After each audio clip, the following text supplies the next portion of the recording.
हम स्टार्ट कर रहे हैं अपना सीए फाउंडेशन का बिजनेस इकोनॉमिक्स का chapter international trade. International trade में यूनिट्स वाइज दिया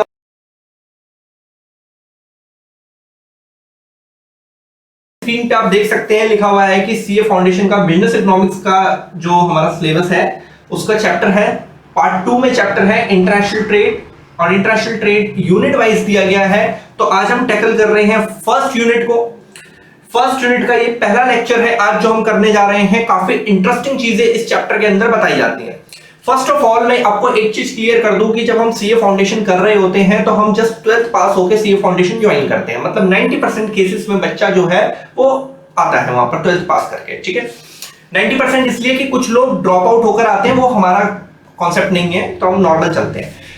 तो सबसे पहले एक चीज समझनी है, सीए फाउंडेशन का जो पेपर होता है इकोनॉमिक्स का, वो पूरा का पूरा बेस्ड होता है एमसीक्यू पैटर्न पे। आई अगेन रिपीट कि सीए फाउंडेशन का जो बिजनेस इकोनॉमिक्स का पेपर होता है वो पूरा का पूरा एमसीक्यू पैटर्न पे डिपेंडेंट होता है, ठीक है। अब एमसीक्यू की एक बहुत ही खूबसूरत बात यह होती है कि मुझे अपने पास से कुछ ऐड माइनस नहीं करना। मेरे आंखों के सामने क्वेश्चन के आंसर्स होंगे, हाँ, लेकिन 4 होंगे। मेरे आंखों के सामने आंसर होगा लेकिन 4 होंगे। मुझे बस जाकर वहां पर आइडेंटिफिकेशन करना है कि कौन सा आंसर सही है, बस इतनी सी मेरी जॉब है, ठीक। तो एमसीक्यू है, आइडेंटिफिकेशन का काम करना है, अच्छे से कॉन्सेप्ट को समझना है, बहुत ही पोलाइटली। काफी इंटरेस्टिंग है इंटरनेशनल ट्रेड। अब यहां पर क्या होता है कि कई बार बच्चा सोचता है कि यार इंटरनेशनल ट्रेड मतलब ट्रेड बिटवीन 2 कंट्रीज खत्म करो यार, ये हम छोटी क्लासेस में पढ़कर आए होते हैं। नहीं बेटा, यहां पर यूनिट है, मैंने क्या बोला, अभी तो पहला यूनिट चल रहा है, काफी डीप डीप चीजें दी गई हैं लेकिन मजेदार है, तो उसको समझने की कोशिश करेंगे। देखो, फर्स्ट ऑफ ऑल हम समझते हैं कि इंटरनेशनल ट्रेड होता क्या है, ये तो हमें पता है। 2 देशों के बीच में जब ट्रेड होता है उसे हम इंटरनेशनल ट्रेड करते हैं। अब एक चीज आपको अच्छे से समझनी है, कोई भी कंट्री, पूरी दुनिया में जितनी भी कंट्रीज है, कोई भी कंट्री अपने आप में परफेक्ट नहीं होती। कुछ रिसोर्स उन पे कम होते हैं, कुछ हम पे कम होते हैं, कुछ रिसोर्स उनके पास कम है, कुछ हम पे कम है। तो हम एक दूसरे को आदान प्रदान करते हैं। हिंदी भाषा में बोला जाए तो आदान प्रदान, और इंग्लिश में बोला जाए तो एक्सपोर्ट एंड इंपोर्ट। यानी कि इंडिया कुछ चीजें बनाकर सामने वाले देशों को देता है, इसे एक्सपोर्ट बोलेंगे। कुछ चीजों की इंडिया में कमी है तो इंडिया दूसरे देशों से मंगा लेता है, उसे इंपोर्ट बोलेंगे। अगर हम रियल वर्ल्ड के एग्जांपल को ले तो इंडिया के अंदर बहुत ज्यादा पेट्रोल की कमी है तो इंडिया पेट्रोल इंपोर्ट करा लेता है। इंडिया एग्रीकल्चर में बहुत ज्यादा है तो इंडिया एक्सपोर्ट कर देता है agriculture product, something like this. This is called international trade. अब जो आपके मॉड्यूल ने समझाना है, अब मेरे को सुनेंगे। मैं बहुत बड़े बड़े लेक्चर्स लेता ही नहीं हूं, 30 से 35 मिनट का लेक्चर होता है मैक्सिमम, कि भैया छोटा छोटा चले, कॉन्सेप्ट क्लियर हो, आप एमसीक्यू को सही से करना। सारी ट्रेनिंग आपको मैं ही कराऊंगा। देखिए, exchange of goods and services, ये मैं समझा चुका हूं, पर ये तो बेसिक है कि इंटरनेशनल ट्रेड में export of goods and services and resource, ये एमसीक्यू है फाउंडेशन का। Exchange of goods and services as well as resource between countries, between the countries. Sir resource मतलब, बेटा देखो, आपने सुना होगा, कई सारी मूवीज भी हैं इसके ऊपर, आपने सुना होगा कि इंडिया से एक्सेस लेबर जो है दुबई जाके काम करती है तेल के कुओं में, एक्सवाइज है। रिसोर्स चाह रहा है हमारा भाई। तो international trade not about goods and services, resource भी आते जाते हैं। तो ये कॉन्सेप्ट है कि इंटरनेशनल ट्रेड का मतलब होता है exchange of goods and services as well as resource between the countries. तो रिसोर्स वर्ड में आपको ध्यान देना होगा, ठीक है। अच्छा, इंटरनेशनल ट्रेड के बारे में बेसिक्स बातें समझ रहे हैं। देखो, इंटरनेशनल ट्रेड में एक चीज और होती है, it involves transaction in multiple currencies. यार एक बात बताओ, हमारे देश में पेट्रोल आ रहा है, हम अपने गांधी जी देंगे उसको गिन गिन के, लो भैया 100 करोड़ का पेट्रोल आया, ले जाओ। अबे यार क्या बात हो गई यार, वो हमारे नोट को शायद पहचानता भी ना हो, उसे चाहिए अपनी करेंसी, सही है। तो इंटरनेशनल ट्रेड जब भी होता है, we need a multiple currency, चाहे डॉलर हो, यूरो हो, पाउंड हो, X and Y and Z हो। सर मैंने ना थोड़ा सा सुना है कि डॉलर सबसे ज्यादा एक्सेप्टेबल होता है। इस पूरा चैप्टर जब चलेगा, आगे जाते जाएंगे, चीजें डीप होती जाएंगी। बिल्कुल, it is wide accept currency dollar होता है, यूएसडी।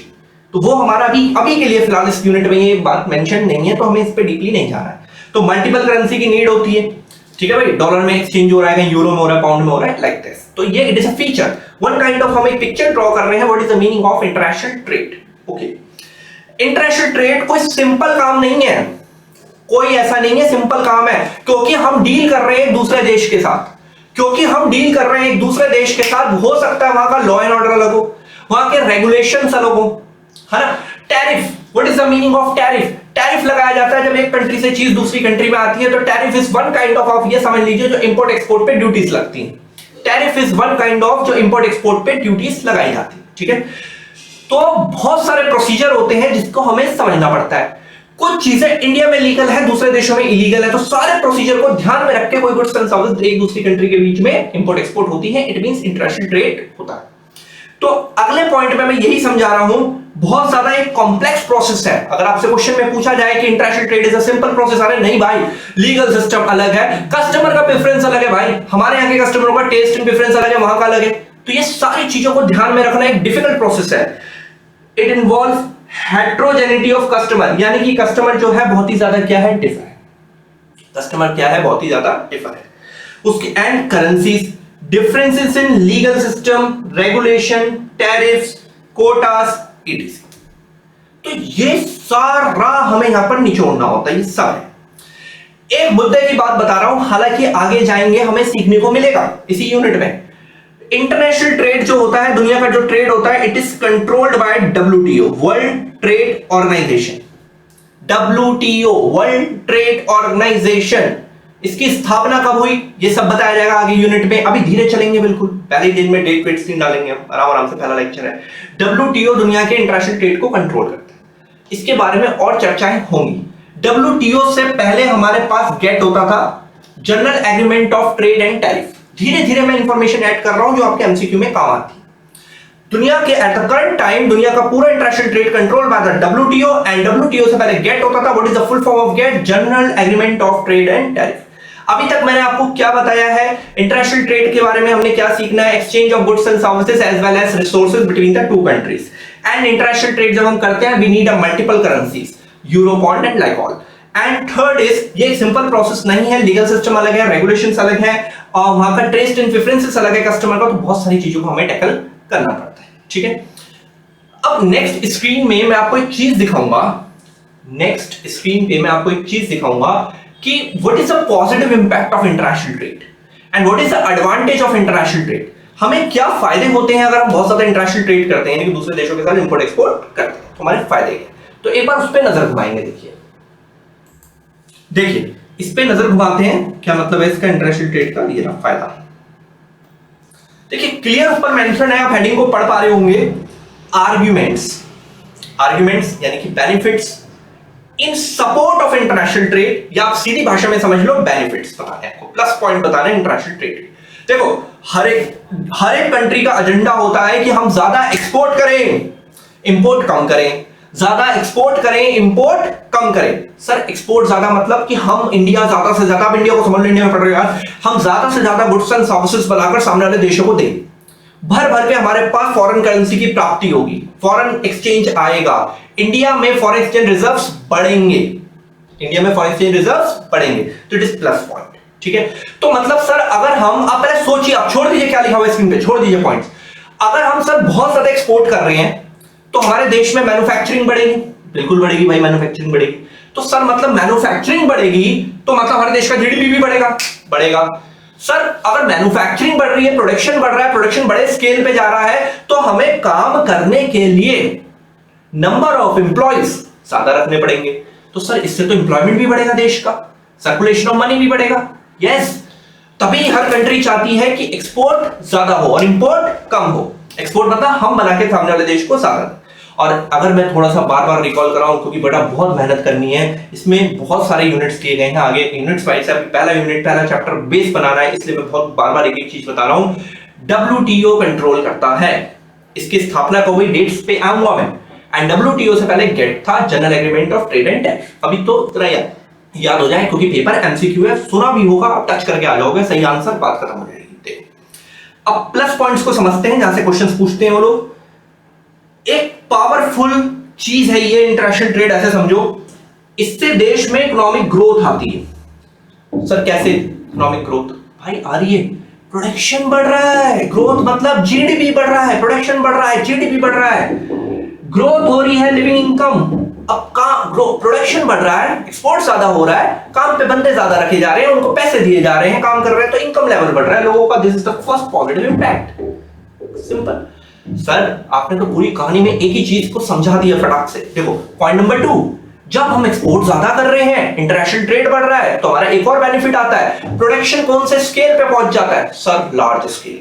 और लार्ज स्केल प्रोडक्शन जब जब होता है तो हमारी कॉस्ट भी कम हो जाती है, सही है ना। अब इस कमरे के अंदर मैं 20 बच्चों को बैठ के पढ़ा रहा हूं, अब क्या हुआ, मैं इसी कमरे में सेम लाइट, सेम ट्यूबलाइट और सेम इक्विपमेंट के साथ मैं 200 बच्चे पढ़ा रहा हूं, सर कॉस्ट कम हो गई प्रोडक्शन बढ़ने से। लार्ज स्केल प्रोडक्शन जब जब होता है तो कॉस्ट लेवल कम हो जाती है। इन लार्ज मैन्युफैक्चरिंग, देखो बढ़ गया production, capabilities and benefits from economics of large scale production, जब जब लार्ज स्केल प्रोडक्शन थोड़ा सा कॉस्ट कम हो जाता है। सिंपल, इस फ्लोर में बैठ के मैं 20 बच्चे पढ़ा रहा हूं, 200 रुपए का बिजली का बिल आ रहा है, सेम सारे इक्विपमेंट है, 200 बच्चे पढ़ रहे हैं, बिल 20 का ही आ रहा है, बच्चों से उतनी फीस आएगी, तो मेरा कॉस्ट लेवल कम हो रहा है। थोड़ा समझो प्रैक्टिकली, ठीक है। चलिए 2 प्लस पॉइंट आपको समझ में आ रहे हैं।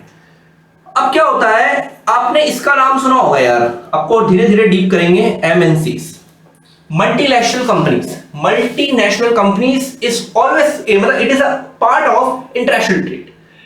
जैसे आप कभी देखो, मैं सरल करता हूं बिल्कुल, आप कभी ना कभी मॉल्स वगैरह गए होंगे, ठीक है। जब हम मॉल्स वगैरह जाते हैं, इस बार जब नेक्स्ट टाइम जाएं इस लेक्चर को देखने के बाद, तो प्लीज आप ध्यान से नोटिस करें कितनी सारी वहां पे विदेशी ब्रांड्स हैं, विदेशी शॉपें हैं, इंटरनेशनल ट्रेड का पार्ट है, उनकी सर्विसेज हमारे देश में आ रखी हैं। ऐसे हमारे भी कई सारे ब्रांड्स दूसरे देशों में चलते हैं, दिस इज इंटरनेशनल ट्रेड। तो अब इससे होता क्या है कि विदेशी ब्रांड भी इंडिया में बहुत सारे हैं। जैसे कि जब मैं ऑफलाइन पढ़ाता हूं तो बच्चों को बोलता हूं कि बेटा अपने अपने मोबाइल फोन निकालो जरा, तो मैं बता रहा हूं आपको 95% लोगों के पास जो मोबाइल फोन्स होते हैं वो विदेशी कंपनी के होते हैं। आप चेक कर लेना, आप जो जो लेक्चर देख रहे हैं, आप जो सा फोन यूज कर रहे हैं उसको देखने के लिए, अभी भी आपका फोन विदेशी है, समझ रहे हो मेरी बात को। तो ये डिग्री देखो, इससे क्या होता है कि हमारे देश में मोनोपोलीज खत्म हो जाती है। मोनोपोलीज का मतलब होता है सिंगल राइट्स। अगर एक ही बंदे की कंपनी चल रही है देश में फोन की, तो वो तो चौड़े में काम करेगा, मोनोपोली आपसे हाई प्राइसेस लेगा। अब इसको तोड़ने के लिए इंटरनेशनल ट्रेड क्या होता है, डब्ल्यूटीओ ने क्या करा कि विदेशी ब्रांड्स विदेश में आते हैं, बिजनेस करते हैं, मार्केट को कॉम्पिटेटिव बनाते हैं। तो अगला क्वेश्चन, इंटरनेशनल ट्रेड से मोनोपोली बनती है? नहीं, मार्केट पे कंपटीशन होता है, दुनिया भर की कंपनीज आती है, कंपटीशन बढ़ता है, तो कस्टमर को बेनिफिट मिलता है, अच्छे रेट्स पे चीजें, ठीक है। Decrease the livelihood of domestic monopoly. Monopoly मतलब वो सिंगल राइट्स वाले कॉन्सेप्ट खत्म होते हैं एंड कंपटीशन मार्केट में शुरू होता है। तो ये कुछ फायदे हैं जो हम पढ़ रहे हैं धीरे धीरे करके इंटरनेशनल ट्रेड के। ओके, नेक्स्ट मैंने क्या बोला कि इंटरनेशनल ट्रेड का मतलब क्या है, हमारा माल बाहर जा रहा है, उनका यहां आ रहा है, आदान प्रदान, इंपोर्ट एक्सपोर्ट। पर हमारी देश की, हर देश की कोशिश होती है कि एक्सपोर्ट ज्यादा हो और इंपोर्ट कम हो। डब्ल्यूटीओ इंटरनेशनल ट्रेड को कंट्रोल करता है, और डब्ल्यूटीओ से पहले गेट था, एंड एमएनसीज के बारे में और एडिशन करा मैंने यहां पर, multinational company is also a part of international trade का कॉन्सेप्ट होता है। चलिए आगे बढ़ते हैं। Provides access to new market. अब हमारा प्रोडक्ट विदेशों में बिकता है, हमारे बाजार का साइज क्या हो रहा है, इससे बढ़ रहा है, हमारे बाजार का साइज क्या हो रहा है, बढ़ रहा है, तो इट इज गुड, यही तो होना चाहिए, बिजनेस लेवल बढ़ने चाहिए। डब्ल्यूटीओ की स्थापना भी इसीलिए हुई कि दुनिया भर में ट्रेड के स्तर को, वर्ल्ड ट्रेड ऑर्गेनाइजेशन की स्थापना भी इसलिए हुई कि दुनिया भर में ट्रेड के स्तर को, यानी कि ट्रेड के लेवल को क्या करा जाए, बढ़ाया जाए।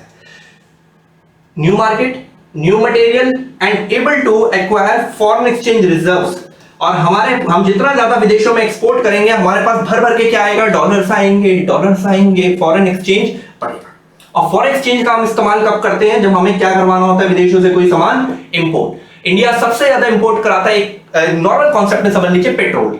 तो हम एक्सपोर्ट करते हैं, पैसा आता है, फिर उसी पैसे से, वही सी डॉलर से, उन्हीं फॉरेन एक्सचेंज से हम रिजर्व्स करवाते हैं, पेट्रोल को इंपोर्ट करते हैं।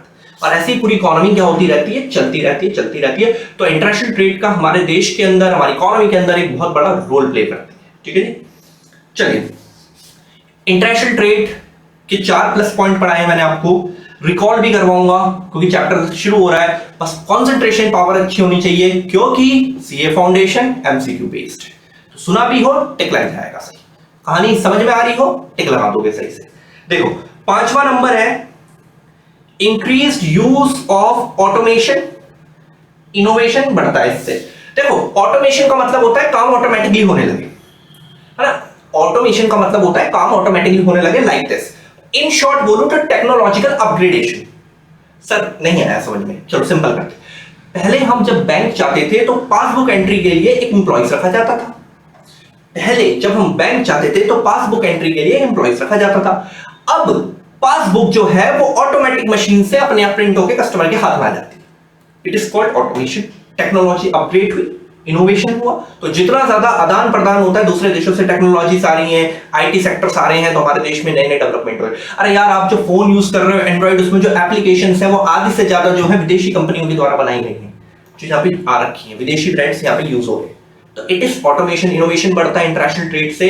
हम ओपन इकोनॉमी है, international trade is open economy, हम दूसरे देशों के साथ गुड्स एंड सर्विसेज का आदान प्रदान कर रहे हैं। ठीक, चलिए छठा पॉइंट बेसिक्स है, मैं ऑलरेडी बता चुका हूं। एक्सपोर्ट जब जब होगा देश में इकोनॉमिक ग्रोथ होगी, क्योंकि प्रोडक्टिविटी बढ़ेगी मेरे भाई, और बहुत ज्यादा लोगों को काम पे रखा जाएगा, तो जॉब्स क्या होंगी, क्रिएट होंगी, इंप्लॉयमेंट्स बढ़ेंगे। तो ये तो आपको सोचना मैंने पहले ही समझा दिया था। छठा, आपको पॉइंट ऐसे याद नहीं करने मेरे भाई, आप सिर्फ समझिए पॉइंट्स को, आपको पेपर में वो खुद देगा, तो आप समझिए कि कौन सा वैलिड है, कौन सा इनवैलिड है। Next, seventh is contribute to human resource development. बिल्कुल सही। आज हमारे देश में अगर आप गुड़गांव जाओ तो वहां पर बहुत बड़े बड़े आईटी कंपनीज आ रखी हैं, ठीक है, कॉर्पोरेट जगत आ रखे हैं, जहां पे विदेशी कंपनियां हैं, लोगों को जॉब्स मिल रहा है, लोगों का पर्सनैलिटी डेवलपमेंट हो रहा है, वो कमा रहे हैं, उनको एम्प्लॉयमेंट मिल रहा है, उनका स्किल डेवलपमेंट हो रहा है, वो बाहर की टेक्नोलॉजी वहां पे सीख पा रहे हैं। तो ये सब इंटरनेशनल ट्रेड से ही हुआ है, क्योंकि विदेशी कंपनी यहाँ पे वर्क कर रही है। Contribute to human resource development, हमारा डेवलपमेंट हो रहा है। अगर हम अपने आप में रहते हैं कि बॉर्डर को क्लोज करके रखते, नहीं बाहर से कोई चीज नहीं आएगी, हमारे यहां से कोई चीज नहीं जाएगी, सुकड़ जाते भाई, कुछ नहीं कर पाते। आज जो भारत में इतना डेवलपमेंट हो रहा है 1991 के बाद, एलपीजी पॉलिसी के बाद, वो इंटरनेशनल ट्रेड का एक बहुत बड़ा रोल है। ठीक है, तो ये है भाई। फिर देशों के साथ जब हम इंटरनेशनल ट्रेड करते हैं, देशों के साथ जब हम इंटरनेशनल ट्रेड करते हैं, जैसे इंडिया और रशिया का रिलेशन बहुत अच्छा है, आपने न्यूज चैनल्स वगैरह में कभी सुना होगा, तो इस चैप्टर को पहले रियल वर्ल्ड से लिंक जरूर करें। हमारा रशिया के साथ रिलेशन बहुत अच्छा है, ट्रेड रिलेशन भी बहुत अच्छा है, इंटरनेशनल रिलेशन बहुत अच्छे हैं। तो मतलब जब हम गुड्स एंड सर्विसेज दो कंट्री के बीच में आदान प्रदान होती है, तो उस कंट्री के बीच में जो एक कॉर्पोरेशन हार्मोनी, मतलब सपोर्ट करना, promotes harmony and corporation among the nation. जैसे कि एग्जांपल के तौर पे इंडिया और रशिया के रिलेशन बहुत अच्छे हैं, और इसमें व्यापार भी इसका एक बहुत बड़ा पार्ट है, क्योंकि हमारे ट्रेड के रिलेशन है उनके साथ वो बहुत अच्छे रहे।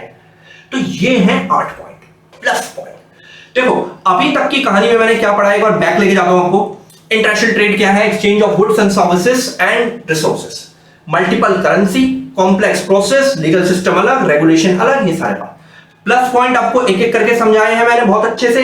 इकोनॉमिक ग्रोथ होता है, एम्प्लॉयमेंट बढ़ता है, प्रोडक्शन लार्ज स्केल पे जाता है, तो हमारा जो कॉस्ट लेवल है वो कम होता है। फिर मोनोपोली खत्म होती है कंट्री के अंदर, कंपटीशन बढ़ता है, क्योंकि दुनिया भर के ब्रांड्स आते हैं बाहर के, वो बिजनेस करते हैं, तो कंपटीशन बढ़ता है, तो कस्टमर को बेनिफिट्स मिलते हैं। फॉरेन एक्सचेंज रिजर्व्स बढ़ते हैं, क्योंकि ज्यादा एक्सपोर्ट करते हैं तो रिजर्व्स हमारे पास आना शुरू होते हैं। ऑटोमेशन बढ़ता है, जैसे कि बैंक का एग्जांपल दिया था। इनोवेशन बढ़ता है। जॉब क्रिएटिंग में ऑलरेडी बता चुका हूं। अब बड़ी बड़ी एमएनसीज देश के अंदर आती है, मल्टीनेशनल कंपनीज देश के अंदर आती है, तो वहां लोग काम करते हैं, हमारे जैसे आपके जैसे लोग काम करते हैं, तो उनका ह्यूमन डेवलपमेंट होता है, ह्यूमन रिसोर्स डेवलप होता है, दिमाग का विकास होता है, वो इनकम कमाता है, उसकी लाइफ आगे जाती है। Promote harmony and corporation among the Nations. ठीक है जी। अब हम चलेंगे नेगेटिव पॉइंट की तरफ। किसकी तरफ चलेंगे अब हम?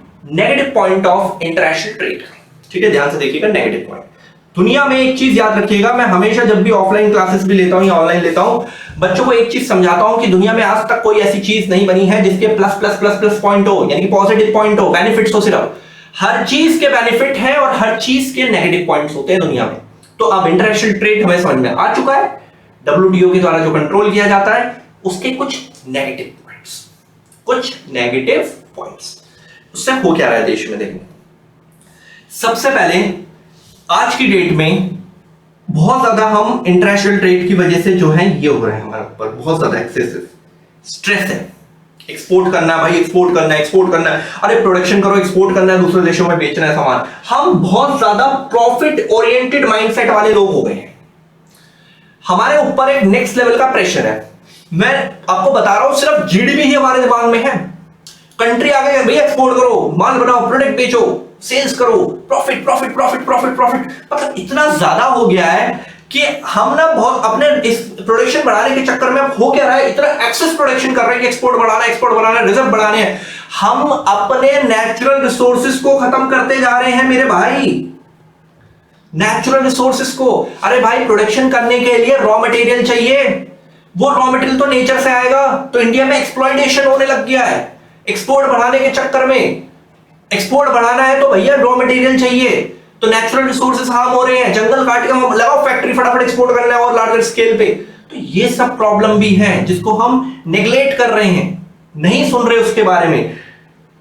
अनसस्टेनेबल प्रोडक्शन, मतलब फ्यूचर का कुछ सोच ही नहीं रहे हैं। अरे भैया फ्यूचर आज से 100 साल बाद क्या होगा जब आप काट काट के सब रिसोर्सेज को खत्म करके सब एक्सपोर्ट प्रॉफिट क्या करोगे भाई 100 साल बाद, 50 साल बाद? एंड कंजम्पशन, तो ये भी एक प्रॉब्लम है। देखो इसको सरल भाषा में समझो, एक्सपोर्ट को बहुत ज्यादा प्रेफरेंस दी जा रही है, प्रॉफिट कमाना है, प्रोडक्शन बढ़ा रहे हैं, प्रोडक्शन के लिए नेचुरल रिसोर्सेज को एक्सप्लॉइट कर रहे हैं। कोई भी प्रोडक्शन बिना नेचुरल रिसोर्सेज को हो ही नहीं सकती। आप फर्नीचर बना के एक्सपोर्ट कर रहे हो, आपको लकड़ चाहिए तो आप प्लांट्स काटोगे, पेड़ काटोगे। कोई भी चीज बना रहे हो आपको चाहिए, नेचुरल सपोर्ट चाहिए, तो नेचुरल रिसोर्सेज को आप एक्सप्लॉइट कर रहे हो। ये है नेगेटिव पॉइंट। अब देखो एक चीज और है, shift towards consumer culture, change in pattern of demand of foreign goods. अब क्या सीन हो गया है बेटा हमारे देश के अंदर, 1991 को मैं एक बार मेंशन करूंगा यहां पे, जब देश में एलपीजी आया था, डॉक्टर मनमोहन सिंह के द्वारा एलपीजी आया था। धीरे धीरे मैं इंफॉर्मेशन एडिट करता जाऊंगा, बस आपकी जॉब है कि आप लेक्चर्स को ध्यान से देखें। 1991 में जब देश में एलपीजी आया था, उसके बाद देश में ग्लोबलाइजेशन हुआ, इंटरनेशनल ट्रेड के स्तर बढ़े भारत में, ठीक है, बाहर की एमएनसीज यहां आई, हमारे प्रोडक्ट्स बाहर गए। अब इससे हमारे देश के जो कल्चर थे कंज्यूमर के और जो change in pattern of demand हुआ है, वो बहुत ज्यादा फॉरेन गुड्स को कंज्यूम करने में इंटरेस्टेड हो गया है। तेरा भाई लेगा बाहर की घड़ी, तेरा भाई लेगा विदेशी गाड़ी, विदेशी झूमर लगवाऊंगा, वो इतना ज्यादा इंपोर्ट ओरिएंटेड हो गया है क्योंकि उसको एक स्टेटस दिखता है कि विदेशी चीज में ब्रांड है भाई। अबे यार ये क्या हो रहा है? वैसे हम चिल्ला चिल्ला के कहते हैं स्वदेशी बनिए, अपने देश के प्रोडक्ट यूज करिए, परंतु आप भी जानते हैं, मैं अभी आप मेरे सामने नहीं है, ये ऑनलाइन चल रहा है, आप अगर मेरे सामने हो ऑफलाइन में मैं पूछता हूं तो 90% बच्चा बोलता सर जी ये गाड़ी लूंगा, ये लेगा, और वो गाड़ी सारी विदेशी होती है। ठीक है, तो ये चेंज आया है यार, अपने देश के प्रोडक्ट पे हम प्रेफरेंस ही नहीं दे रहे, दूसरी फॉरेन चीजों पे ज्यादा इंटरेस्टेड हो गए हैं। तो ये नेगेटिव है यार, अपने देश की चीजों से भी तो यूज करो यार, है ना। तो देखो ये नेगेटिव है, दो नेगेटिव हुए, नेचुरल रिसोर्सेज का एक्सप्लॉयटेशन शुरू हुआ है, risky dependence of under developed countries on foreign nation. देखो जो अंडर डेवलप्ड कंट्रीज होती हैं, जो डेवलप नहीं है, वो बेचारी हमेशा डेवलप कंट्री पे डिपेंडेंट रहती है कि वो देगा हमें एक्सपोर्ट, उससे मंगाएंगे, वो बेचारे खुद कुछ कर ही नहीं पा रहे, सेल्फ डिपेंड बन ही नहीं पा रहे हैं। ये भी एक समस्या है इंटरनेशनल ट्रेड के साथ। यार जैसे मान लो भारत एक डेवलपिंग कंट्री है, भारत को लगता है कि यार गाड़ी क्या ही बनानी, मंगा लेंगे बाहर से, काहे बनानी है, समझो थोड़ा। तो क्या यार, नहीं, हमेशा इंसान को सेल्फ डिपेंडेंट होना चाहिए। तो ये इंटरनेशनल ट्रेड की वजह से ये थोड़ा सा नेगेटिव पॉइंट हो जाता है कि बहुत ज्यादा जो कमजोर देश होते हैं, अंडर डेवलप्ड कंट्रीज होती हैं, वो बेचारे डेवलप्ड कंट्रीज यानी कि उन फॉरेन नेशंस पे डिपेंडेंट रहते हैं गुड्स एंड सर्विसेज के। तो ये भी एक नेगेटिव पॉइंट है। देखो इंटरनेशनल ट्रेड जो है, हम एमएनसीज को यहाँ पे हाईलाइट कर रहे हैं बार बार, MNCs is a part of international trade, welfare of people may be ignored. ये जो मैंने एग्जांपल दिया गुड़गांव वगैरह एमएनसीज वगैरह का, यहाँ पे भैया वेलफेयर से मतलब ना है, काम करो, जोरदार प्रोडक्शन दो, सामने वाले देश को प्रॉफिट चाहिए, प्रॉफिट, सदी में बीमार हुआ, अरे भैया काम कर, प्रोडक्शन चाहिए अपने को, एक्सपोर्ट करने का सामान यार। तो वेलफेयर नहीं है, वेलफेयर नेग्लेक्ट हो गया है, सिर्फ प्रॉफिट ओरिएंटेड हो गए हैं, हम इग्नोर कर रहे हैं वेलफेयर, देखो प्रॉफिट, सिर्फ profit profit profit profit profit profit, सुबह शाम प्रॉफिट, स्ट्रेस दे रखा है, नेचुरल रिसोर्सेज को डैमेज कर रखा है। ये सब नेगेटिव पॉइंट है यार। लाइफ है, सस्टेनेबल चलना है, आज भी चलाना है, फ्यूचर को भी चलाना है, लेकिन अब ऐसा नहीं है भैया आज ही आजा जो है, नहीं 100 साल बाद देखी जाएगी, जो होगा वो जनरेशन अपने आप देख लेगी। देखो fifth is too much export orientation, बहुत ज्यादा हम लोग export export export export, profit profit profit profit, यही बताया जा रहा है, बात यही कर रहे हैं।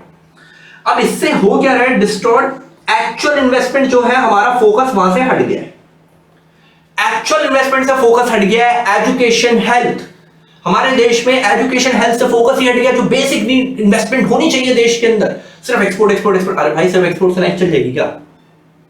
ये प्रॉब्लम हो रही है। तो इतना ज्यादा एक्सपोर्ट ओरिएंटेशन हो गया है कि साला नेचुरल रिसोर्सेज डैमेज हो रहा है, बंदा इग्नोर हो रहा है, उसका सोशल वेलफेयर इग्नोर हो रहा है, वो सिर्फ बस प्रॉफिट प्रॉफिट पे लगा पड़ा है, एक्चुअल इन्वेस्टमेंट पे ध्यान ही नहीं है। इस वर्ड को ध्यान रखना, यहां से क्वेश्चन आता है, ठीक है। देखो अब आते हैं 7th नंबर, धीरे धीरे मैं आपको ऐसा ट्रेन करूंगा कि आप इंटरनेशनल ट्रेड को उंगलियों पे लगा लोगे। और काफी मजेदार क्वेश्चंस आते हैं एग्जामिनेशन में। Lack of transparency and predictability in respect of many aspects related to trade policy of trading partners. देखो सर नहीं समझ में आया। लैक ऑफ ट्रांसपेरेंसी का मतलब होता है, यहां पर हम एक कंट्री को मेंशन करेंगे, चाइना को। कोविड-19 चाइना, अच्छे से याद हो सकता है आपको, कोविड-19 चाइना। चाइना एक ऐसी कंट्री है जो बहुत ज्यादा ही मैनिपुलेशन पे ध्यान देती है। मैनिपुलेशन मतलब पागल तो अच्छे से बना देती है लोगों को, ठीक है। लैक ऑफ ट्रांसपेरेंसी प्रेडिक्टेबिलिटी क्या होता है? अब इसका एक जीता जागता एग्जांपल है कि जब कोई विदेशी ब्रांड इंडिया में आता है, धंधा करता है, अपना बिजनेस चलाता है, तो ट्रांसपेरेंसी की कमी होती है। हमें नहीं पता वो किस इरादे से आया है, कहीं हमारी मार्केट ही ना खत्म कर दे। सर एग्जांपल, 2007 से पहले चाइना अपना मोबाइल फोन लेकर भारत आया था। 2007 से पहले चाइना अपना मोबाइल फोन लेकर भारत आया था। इतने कॉस्ट से भी नीचे, आगे भी पढ़ाया जाएगा यूनिट्स में, कॉस्ट से भी नीचे पे मोबाइल फोन भारत में बेचे जा रहे थे। कॉस्ट से भी नीचे पे बना रहा है, 500 का बेच रहे हैं, इंडिया में 300 का। हमारे भारत के प्रोड्यूसर जो थे मोबाइल फोन के, वो परेशान हो गए, उनकी मार्केट्स खत्म कर दी। अब बताओ ये हुआ गलत। Lack of transparency predictability in respect of many aspects related to trade policy trading partner. उसके मन में क्या चल रहा है हमें क्या पता, अब कर दिया उसने, हमारी मार्केट उड़ा दी सारी चाइना ने। तो ये है प्रॉब्लम इंटरनेशनल ट्रेड की। अब मैंने किसी कंपनी को इजाजत दे दी कि इंडिया में आइए काम करिए, अब वो किस इरादे से आई है, क्या कर रही है, घटिया माल बेच रही है, मार्केटिंग अच्छी कर रही है, माल घटिया, उसका कस्टमर की हेल्थ के साथ खिलवाड़ हो रहा है हमारे देश के लोगों के। तो ये सब प्रॉब्लम्स हैं इंटरनेशनल ट्रेड की, ठीक है। देखो अभी मैंने आपको क्या पढ़ाया है, मैं आपको तीनों स्लाइड्स एक बार दिखा देता हूं। अभी मैंने आपको ये पढ़ाया एक बेसिक सा, यहाँ पे WT और गेट मेंशन है सामने स्क्रीन के ऊपर। देन हमने इसके कुछ पॉजिटिव पॉइंट्स पढ़े जो आपको अच्छे से समझ में आए क्या होते हैं, ठीक है। मोनोपोलिस्ट वगैरह खत्म हुई, कंपटीशन बढ़ता है इंटरनेशनल ट्रेड से। फिर हमने आपको ये पढ़ाया बेटा, third is negative point, international trade के डिसएडवांटेजेस, जो आपको अच्छे से मैंने सुनाए, काफी बार-बार बोल के। 1991 मेंशन है, LPG पॉलिसी आई थी डॉक्टर मनमोहन सिंह के बाद, उसके बाद थोड़ा सा इंटरनेशनल ट्रेड इंडिया में वास्टर हुआ, यानी कि बढ़ा, ठीक है, अच्छा हुआ। अच्छा, इस चैप्टर का नाम क्या था, जरा एक बार ध्यान से पढ़ेंगे पहले स्लाइड्स को। नाम क्या है चैप्टर का? देखो नाम पढ़ो। इंटरनेशनल ट्रेड का यूनिट 1 है, लेक्चर 1 है, ठीक है। Theory of international trade. अब इसमें ना थ्योरीज है बेटा 4 से 5 इसी यूनिट में। आज मैं सिर्फ एक थ्योरी पढ़ा रहा हूं इस लेक्चर में, अभी एक थ्योरी पढ़ाऊंगा। मेरी बात को प्लीज ध्यान से सुनिएगा। 4 से 5 थ्योरी हैं। आज इस लेक्चर में सिर्फ एक थ्योरी होगी, क्योंकि आपके ऊपर बर्डन नहीं देना। मैंने स्टार्टिंग में बोला ना 30 से 35 मिनट से ज्यादा का लेक्चर नहीं लेता कोई, ताकि आप छोटा छोटा करके बड़ी सीढ़ियां चलें, ठीक है जी। अब एक थ्योरी बताऊंगा, थ्योरी नंबर 1, जो कि मैंने यहां लिख रखी है, देख लेते हैं एक बार स्लाइड पे। ये लो थ्योरी 2, 3, 3, 4, 5, ये सेकंड लेक्चर्स में आएंगे और अच्छे लेवल पे है। अगर आज ही करवाया आपका ब्रेन उड़ जाएगा कि वो क्या रही है ना बंदा, थोड़ा आराम से। तो चलिए अब हम डील करते हैं पहली थ्योरी में, इसके बाद ये लेक्चर ऑफ कर देंगे आप। The mercantilized view of international theory, या सीधे सीधे बोल सकते हैं द मर्चेंटलाइज्ड थ्योरी। ये थ्योरी कुछ नहीं बोलती, 2 लाइन में खत्म कर दूंगा, सुन लो मेरे को। ये थ्योरी ये बोलती है कि एक कंट्री भर भर के गुड्स एंड सर्विसेज दूसरी कंट्री को एक्सपोर्ट करे। ये एक कंट्री भर भर के गुड्स एंड सर्विसेज दूसरी कंट्री को एक्सपोर्ट करो और बदले में पैसे मत लो, प्रीशियस मेटल लो। सर प्रीशियस मेटल मतलब, मार्क माय वर्ड, बुक के पीछे, मॉड्यूल के पीछे, इंस्टीट्यूट के क्वेश्चन दिया हुआ है। मर्चेंटाइज थ्योरी ये बोलती है कि आप दुनिया भर का गुड्स एंड सर्विसेज एक्सपोर्ट करो सामने वाली कंट्री को, और अपने गुड्स के बदले प्रीशियस मेटल लो, अपने पास स्टोर करो। सर प्रीशियस मेटल में आप गोल्ड को रख लीजिए, क्वेश्चन में प्रीशियस मेटल होता है, एग्जांपल के तौर पर आप गोल्ड भी समझ सकते हैं। तो जितना ज्यादा जिस कंट्री के पास गोल्ड होगा, एक्यूमुलेट कर रखा होगा, वो कंट्री उतनी स्ट्रॉन्ग होनी चाहिए। बस इतनी सी थ्योरी है, एमसीक्यू आता है। तो सर ऐसी कई सारी, देखो सुनो, एशियन कंट्रीज इस थ्योरी को फॉलो करती थी। एशियन कंट्रीज इस थ्योरी को फॉलो करती थी, गुड्स एंड सर्विसेज थी, बदले में प्रीशियस मेटल गोल्ड ले लिया, प्रीशियस मेटल गोल्ड ले लिया, लाइक दिस। बस इतनी है। देखो लिखा भी इसके बारे में मैंने सिर्फ 4 लाइन है, इतने में ही खत्म हो गई। देखो ध्यान से सुनिएगा। According to the mercantilist trade theory, hold करना, दैट नेशन शुड एक्यूमुलेट, मतलब होता है जमा करना, इकट्ठा करना, गोल्ड ले लेके इकट्ठा कर लो गुड्स के बदले। फाइनेंशियल वेल्थ, जैसे कि प्रीशियस मेटल के बारे में हम डिस्कशन कर चुके हैं, usually in the form of highlight और गोल्ड। गोल्ड की जगह आप क्या वर्ड भी यूज कर सकते हैं, precious metal. By encouraging export, ज्यादा से ज्यादा क्या करो, एक्सपोर्ट, ज्यादा से ज्यादा क्या करो, एक्सपोर्ट। और इंपोर्ट तो हमेशा हर कंट्री चाहती है कम हो, बाहर से मंगवाए कम, बाहर को बेचे जाना, ताकि हमारे पास रिजर्व्स आए। ठीक है। Theory is followed by many big and fast growing economics in Asia. कई सारी एशियन कंट्रीज इस वाली थ्योरी को क्या करते थे, फॉलो। बस इतना ही। देखो बेटा, अब थ्योरी 1 पढ़ाई है, ये 1 है, ऐसी 5 थ्योरी, थ्योरी 2, 3, 4, 5 से हम कंटिन्यू करेंगे सेकंड लेक्चर में कंटिन्यू करेंगे। पेपर एमसीक्यू है, आप अच्छे से इस लेक्चर को देखें। जिस दिन ये चैप्टर, ये यूनिट खत्म होगा, इससे रिलेटेड मॉड्यूल के एमसीक्यू भी मैं ही करवाऊंगा। आपको सिर्फ समझना है और अच्छे से प्रिपरेशन करनी है।